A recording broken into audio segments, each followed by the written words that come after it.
Hey everybody, we have officially made it to the end of the first week reviewing every album recorded by a member of Alter Bridge. I hope you're doing good because I am feeling great. Today we're looking at Fallout by the Mayfield Four, Myles Kennedy's third and final group before joining Alter Bridge. We're nearly done with the first decade of music, and yet we've still got more than 80% of all records left to review. So let's not waste any more time and get right to it. The Mayfield Four's unique blend of grooving, Led Zeppelin-esque rock and Motown soul was enough to garner critical praise in the late 90s. But does this record meet the musical and lyrical standards of Myles' other releases? You'll just have to watch to the end of the video to find out. Fallout, the band's 1998 debut release following their rare live EP Motion, marks the beginning of Myles' transition into the artist that we know today. This album is full-on alternative rock, as opposed to the fusion of styles present in his work with Citizen Swing and Cosmic Dust. However, this record still pulls influence from artists like Stevie Wonder and Marvin Gaye,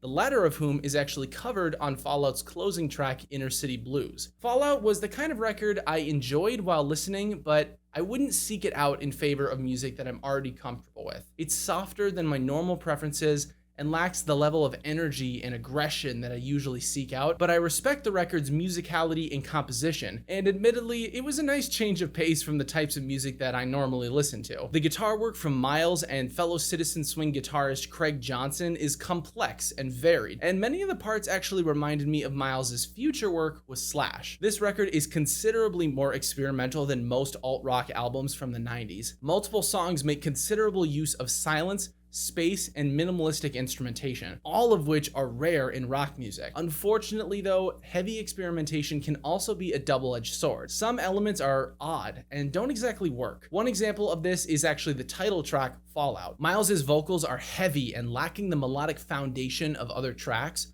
and the instrumentals are just quirky and kind of weird. The record's final song, Inner City Blues, is another example of a track that feels a little out of place, but this instance is a lot more forgivable given the fact that it's a cover of a song written 3 decades prior. Though my biggest critique of Fallout comes down to its themes and lyrics. Not a single song resonated with me on an emotional level, and I felt like the titles didn't match up with the vibes of each song. They seemed arbitrary and disconnected from their respective instrumentals. Myles' lyrics read like a stream of consciousness rather than any immaculately crafted lines that tell an intricate story. It's not that big of a deal considering the fact that I know his skill at writing lyrics will improve with following records, but it does detract from this particular record to a degree. I do want to offer some praise to Myles' vocal performance. He's consistently improved with each record so far, and I think this album is a clear indicator of his shift towards his Alter Bridge style. Songs like Forfeit, Always, and Don't Walk Away have the same presence and tone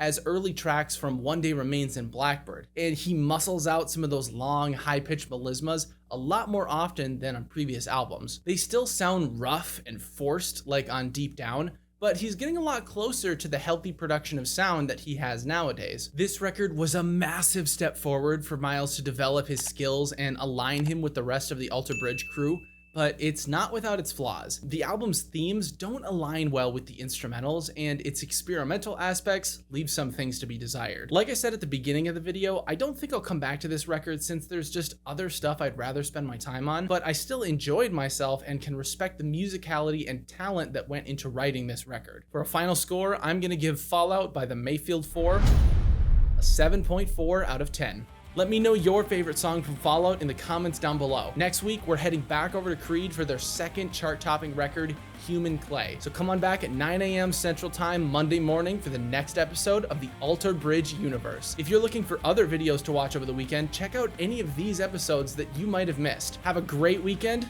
and I'll see you in the next one.